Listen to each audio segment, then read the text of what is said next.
Hey YouTube, here's a quick video on how to change out your front brake pads. This is a 2014 Ram 3500 Cummins standard transmission, four-wheel drive. First thing you do is you take off your cap to your master cylinder.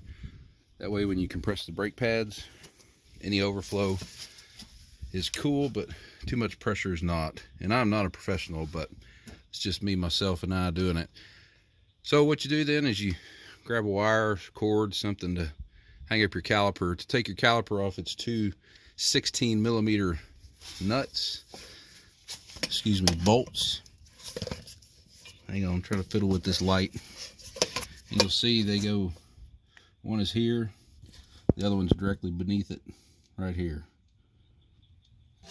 Pop those two out, the caliper will come straight off. Sometimes you have to use a screwdriver.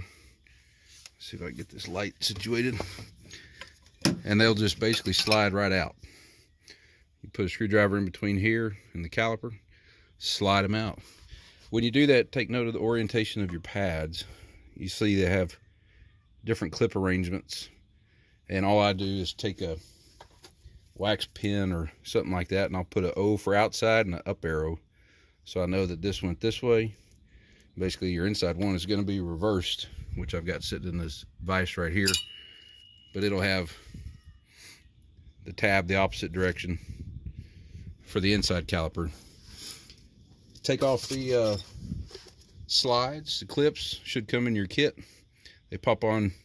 These came on and off really pretty easy on my side. Just screwdriver if you need to, push them down. They've got a flat surface here in the back. Try to get it in the light for you. That flat surface will go right up on the back side of this caliper, and then it's easier to snap them in.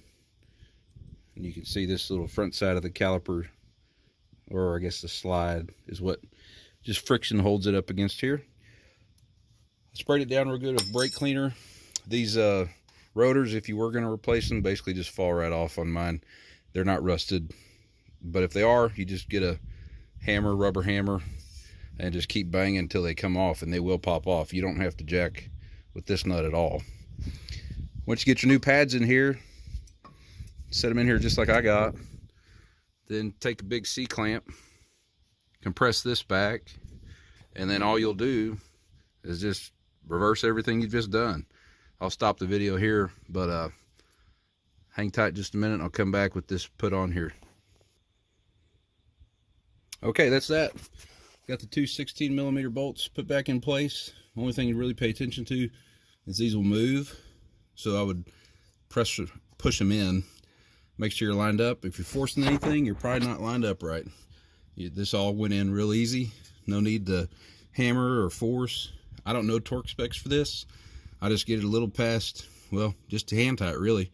Never had any problem doing that any tighter, but I'm sure there's torque specs out there somewhere.